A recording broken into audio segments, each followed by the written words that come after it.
Hey everyone, it's David from Surplus Fun. Thank you for watching this video. So I want to talk to you about why it's okay to be off track. Did I say off track? Yes, I did.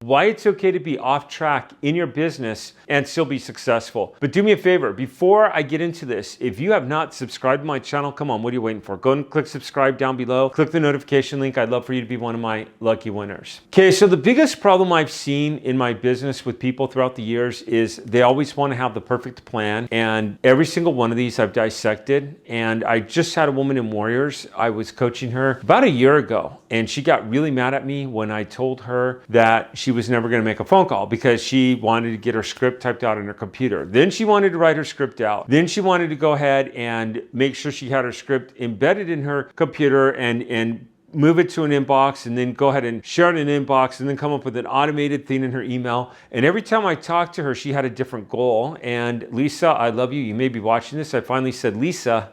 and yes, that is I'm only going to use your first name. Do you know you're never going to do a deal like this? And she got really, really mad at me. I mean, she got so mad at me, she was telling me off. And I just said, hey, as your coach, I can tell you what you want to hear, or I could tell you what you need to hear. I said, people have to take action. Now, keep this in mind. Does anyone know about the Apollo going to the moon for the first time? And I believe this was in 77, if I recall right. It was off course 97% of the time. 97% of the time, this was off course, yet it made it to the moon perfectly. It had a gyroscope that would keep it on track 3% of the time, that would then get it to go to the moon. I kid you not. And I recently was looking at this, and I'm like, wow, it's like business. How many business plans actually happen 100% of the way you plan them? Let me go into an actual case that I recently had, okay? I had a case of a mortgage overage that I was working, and I had the address of the overage, and the guy was deceased, and it was sad. He was a very young guy. I was trying his mother and father and could not find them. It turns out that they're separated. They both have brand new cell phones, and they both were like within a few weeks old. So I'm trying to find their cell phone numbers, and I cannot.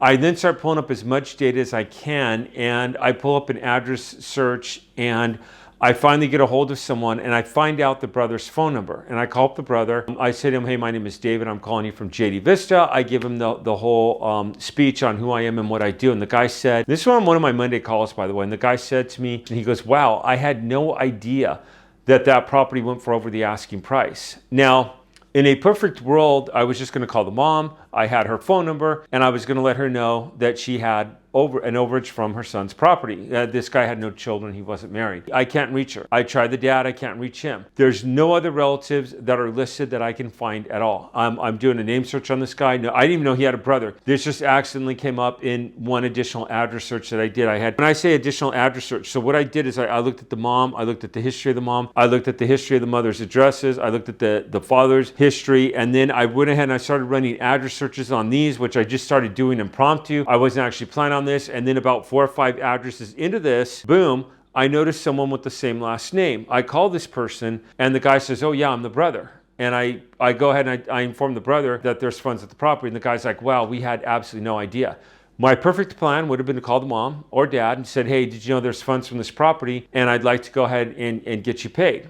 And they say, okay, great. And then we go ahead and we sign the paperwork and we get them paid. What do? I start researching information. I start looking at data, and I do a little deeper work. No brother ever showed up on title. I had no way of knowing. I'm off my business plan, but I want to go ahead and find this mother. When I hung up with the brother, within 5 minutes, I had a call from the mother. Within another 5 to 10 minutes, I had a call from the dad. We got this under contract. It is currently being worked with my attorney as I film this. So again, things happen not as you always plan.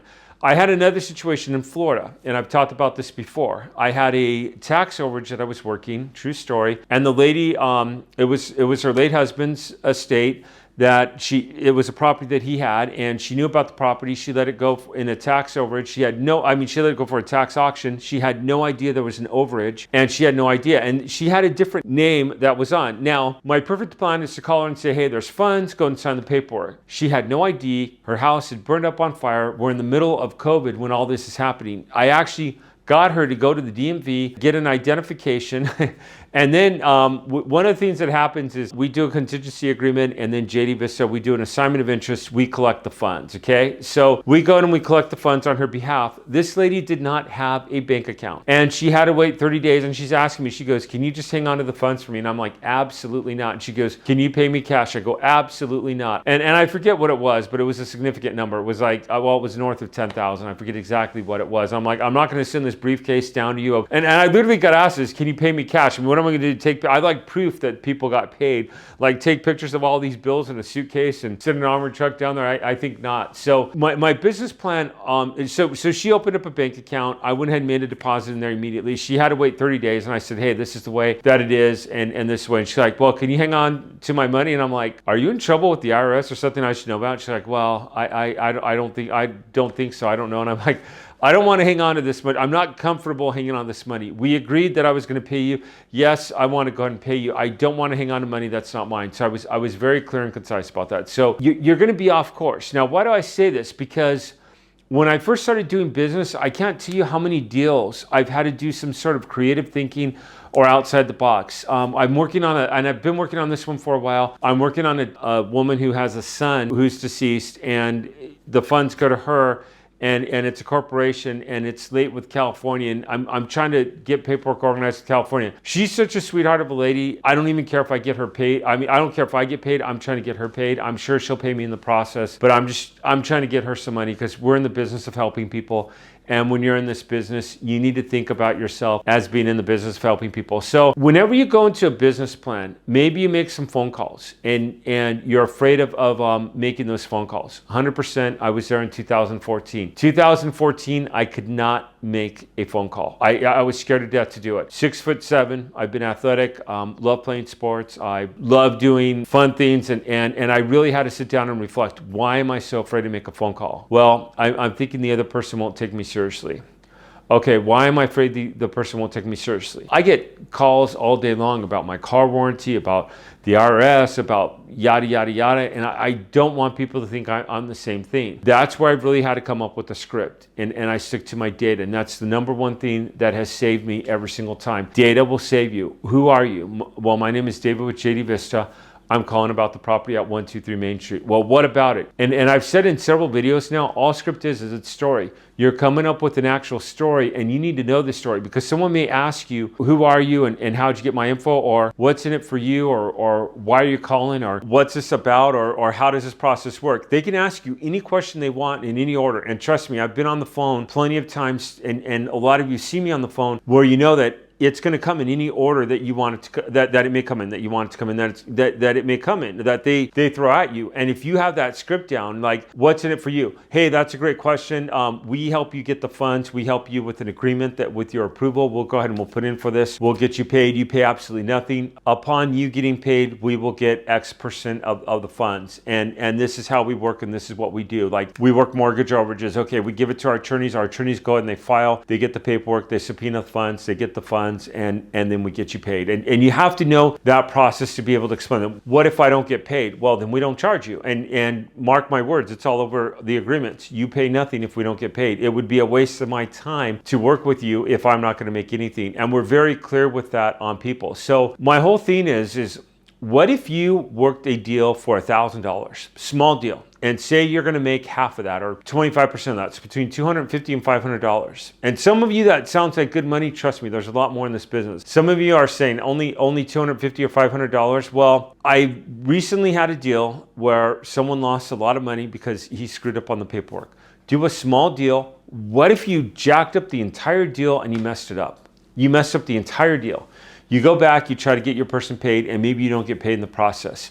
Or maybe they don't get paid, you don't get paid. I would rather see you mess up, and then can you learn from that? Like on the deal I was just talking about where the young man in my program messed up, the notary didn't have him sign where he was supposed to. First deal, he lost about $9,800. It sucked for him, and I hate to see that. Do a small deal, learn the process, make a mistake, sit down and reflect. What can you do differently next time? Obviously have the notary sign it. You do that on a small deal, you would notice that coming on a large deal, what you need, what the courts look for, how to file, how to make sure the paperwork is completed exactly, how to be able to explain the paperwork process to your client.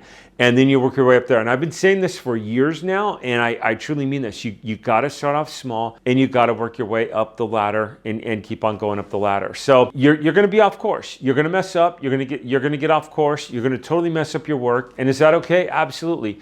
If you could get focused and get back on work and do that 3%, get back on and point yourself in the right direction and keep on motivating yourself and keep on moving, you're going to be just fine. So yes, it's okay to be off track. It's okay to change courses. It's okay to change what you used to do. I used to work mortgage overages, and then I found tax overages to be really plentiful in various states, and I started going after those. And I do tax overages. Now I'm seeing more mortgage overages, and I'm kind of doing both right now. I'm working mortgage and tax overages, and I love it. And I do a little bit of state funds just to show people the difference and everything. And I've worked some bankruptcy before, so I've actually done all four. My most experience is in tax overages, and every once in a while I do mess up on something. I mean, it's not like we're perfect all the time. I'll mess up on a script. I'll mess up on something I say, or explaining something, or doing something. The other day I was trying to reach someone. Let's say it was John Smith, and I had John Smith, but it was the wrong John Smith.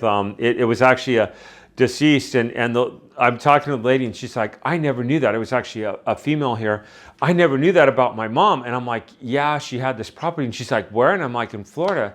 And I go, here. And the girl goes, well, she died in Texas. She's lived in Texas the last 50 years. And I'm like, oh, the neighbors, because I found this through the neighbors, and it just ended up being where I called the convalescent hospital. The convalescent hospital referred me over to some family members, and it was actually the neighbor had directed me to the wrong convalescent hospital with someone with the same name is what happened. You're going to have situations like that, but you're going to have situations like I have right now. I have an $18,000 deal that's being paid out. I'm getting 30% of that. I have another deal in the state of California. It's almost 40 grand. I have about 4 or 5 deals in the state of California, and they're all between 18,000 to 40,000. So the smallest payout will be 1,800. The highest will be 4,000.